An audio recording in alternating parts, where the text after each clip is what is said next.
नमस्कार, मेरा नाम ज्ञानेश्वर है और आप देख रहे हैं लाइव सिटीज।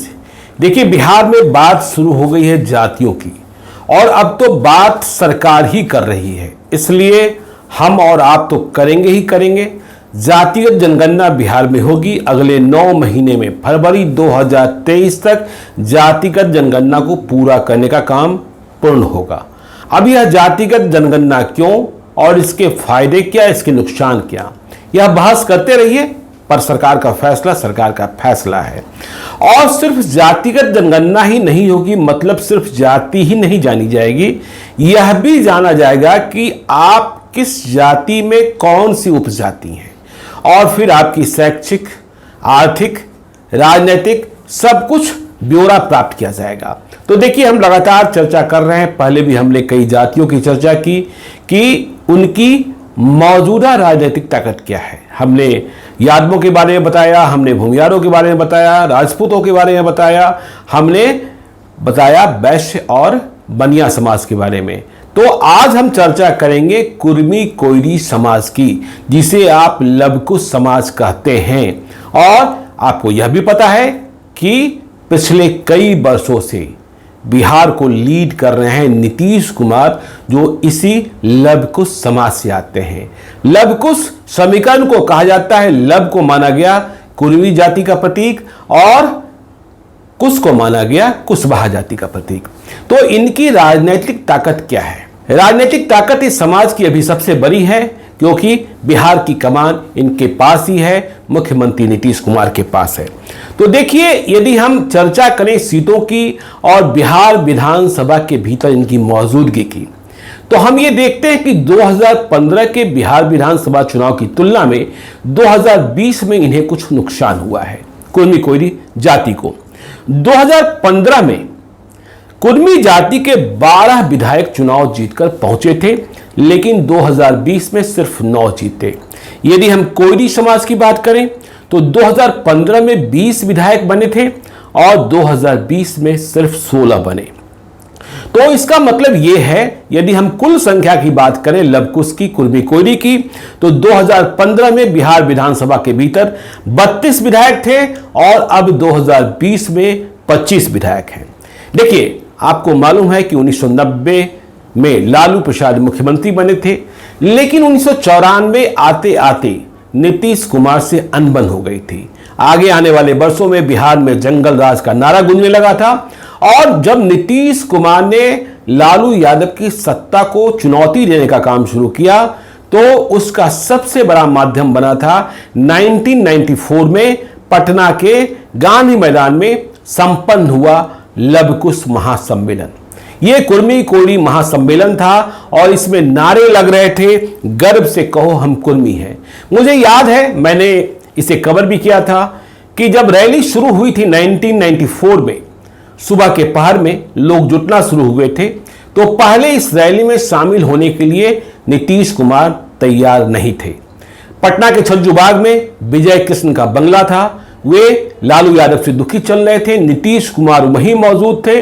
लेकिन जैसे जैसे भीड़ बढ़ती गई और माहौल बनता गया, नीतीश कुमार वहां पहुंच गए थे। नीतीश कुमार वैसे तो अपने को जातीय सम्मेलनों से दूर रखते हैं, लेकिन तब लालू यादव को चुनौती देने के लिए शायद इस सम्मेलन की जरूरत को समझा गया था। खैर, आगे आने वाले वर्षों के बारे में आपको पता है कि लवकुश सम्मेलन के बूते और साथ में सवर्णों का साथ मिला। नीतीश कुमार के नेतृत्व में बीजेपी की मदद से लालू यादव की सत्ता को चुनौती दी गई। उपेंद्र कुशवाहा को भी 2003 में नीतीश कुमार ने नेता प्रतिपक्ष बनाया था। तो देखिए, हम बात कर रहे थे बिहार विधानसभा के भीतर विधायकों की संख्या की। अब आपको हम बताते हैं कि किस पार्टी से कितने विधायक हैं। देखिए, 2015 में कुर्मी जाति की हम पहले बात कर लेते हैं, तो बीजेपी से 1 विधायक थे, जेडीयू से 10 थे और कांग्रेस से 1 थे, सदानंद सिंह कहलगांव वाले, जिनका असामयिक निधन हुआ। फिर वहां बीजेपी ने जीत हासिल की 2020 में पवन यादव के रूप में। 2020 में देखिए, 2015 में जैसा हमने बताया कुर्मी जाति के 12 विधायक 2020 में घटकर 9 हो गए और इनमें बीजेपी के 2 हैं। जेडीयू के 10 से घटकर 7 हो गए और कांग्रेस का नील बटा सन्नाटा। यदि हम कुछ समाज की बात कर लें तो 2015 में इनके 20 विधायक थे, बीजेपी से 3, आरजेडी से 5 और जेडीयू से 12। पर 2020 में ये घटकर 16 विधायक रह गए और इनमें बीजेपी के 3 विधायक, आरजेडी के 4 विधायक, मतलब आरजेडी के भी 4 कुशवाहा विधायक चुने गए और जेडीयू के 4, माले के भी 4 और सीपीएम के 1, तो ये 16 हुए। अब देखिए, आपको यदि हम 2020 के चुनाव की बात बताएं तो 2020 में उपेंद्र कुशवाहा, जो बिहार में कुशवाहा जाति के सबसे बड़े नेता माने जाते हैं, वे अलग चुनाव लड़ रहे थे अपनी पार्टी रालोसपा के बैनर तले। उन्होंने कई विधानसभा क्षेत्रों में, बड़ी संख्या में विधानसभा क्षेत्रों में अपने उम्मीदवार उतारे थे, लेकिन सफलता कहीं नहीं मिली थी। बाद में आपको पता है कि 2021 में विधानसभा का चुनाव संपन्न हुआ था। 2020 में 2021 में उपेंद्र कुशवाहा ने अपनी पार्टी का विलय नीतीश कुमार के नेतृत्व वाले जेडीयू के साथ कर दिया। अब देखिए, आपको हम बताते हैं कि कुर्मी जाति के कौन कौन विधायक, कुशवाहा जाति के कौन कौन विधायक। यदि हम कुशवाहा जाति के विधायकों की गिनती पहले कर लें तो रक्सौल से प्रमोद सिन्हा बीजेपी के हैं, कुशवाहा जाति के। हरलाखी से सुधांशु शेखर जेडीयू के हैं, कुशवाहा जाति से। प्राणपुर से निशा सिंह बीजेपी के। बिहारीगंज से निरंजन मेहता जेडीयू के। हथुआ से राजेश कुशवाहा आरजेडी के। जिरादई से अमरजीत कुशवाहा माले के। उजियारपुर से आलोक मेहता आरजेडी के। विभूतिपुर से अजय कुमार सीपीएम के। चेरिया बरियारपुर से राजवंशी महतो आरजेडी के।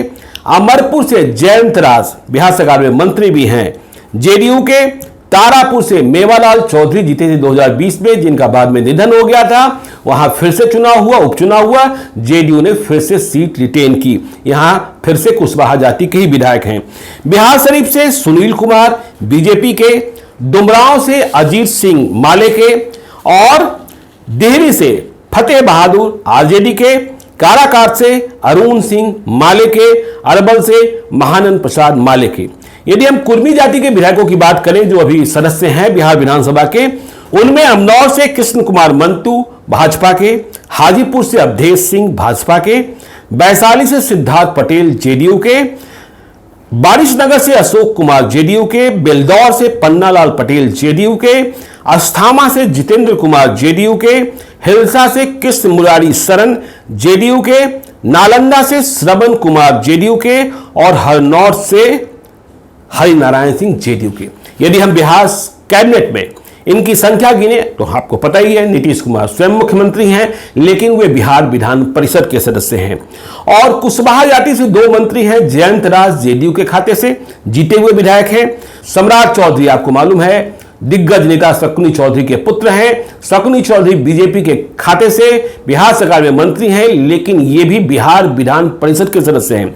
कुर्मी जाति से श्रवण कुमार जो नालंदा से आते हैं, वे बिहार सरकार में मंत्री हैं। तो आज हमने आपको बताया कि कुर्मी कोयली की हिस्सेदारी अभी बिहार की सत्ता में कितनी है। अब जब गिनती होगी तो आगे क्या गणित निकल कर आएगा, यह देखना होगा। आप देखते रहिए लाइव सीरीज को। यदि अब तक आपने हमारे यूट्यूब चैनल लाइव सीरीज को सब्सक्राइब नहीं किया है तो जरूर कर लीजिएगा। और यदि इस वीडियो को आप फेसबुक पेज के माध्यम से देख रहे हैं तो पेज को लाइक कीजिएगा, ट्विटर पर भी हमें फॉलो कीजिए। धन्यवाद।